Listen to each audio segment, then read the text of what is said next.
One big thing. Our show doesn't have many rules, but to steal blatantly from Bill Maher, new rule: if I have an idea for one big thing, I will not wait to do it, because when you wait, you might see it done by somebody else first and done very well. Today, Matt Ufford of SB Nation beat us to the punch with much of what I had in mind, but I suppose not everything. So here we go.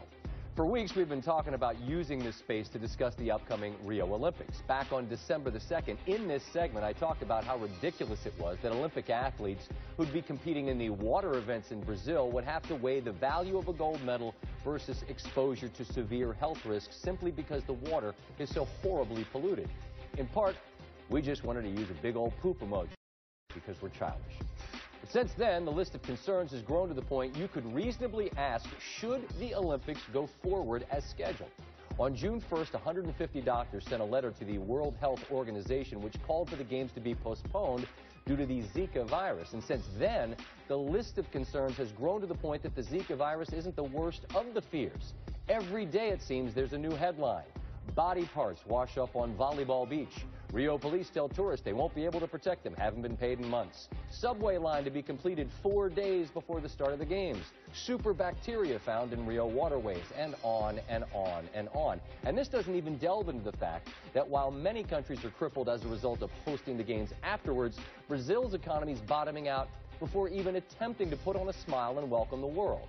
There is astounding corruption and an impeachment trial on the horizon for Brazil's president, who's been suspended from running her country since May. The acting governor has declared a state of public calamity that could, quote, lead to total collapse in public security, health, education, mobility, and environmental management, close quote. Hey, that sounds promising, but let's chuck the javelin and run some hurdles. I'm psyched.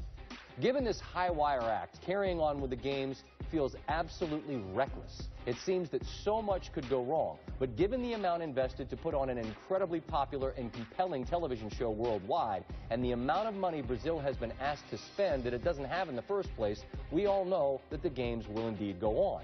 And they will cross their fingers and just hope that they can pull off an Olympic Games. When they end, Brazil's problems will still exist, and they will be theirs and theirs alone. No longer an inconvenience to the folks who turn up for a few weeks to try to win some medals. No longer headlines across the world, far removed from a place that had no business getting the games or attempting to host them.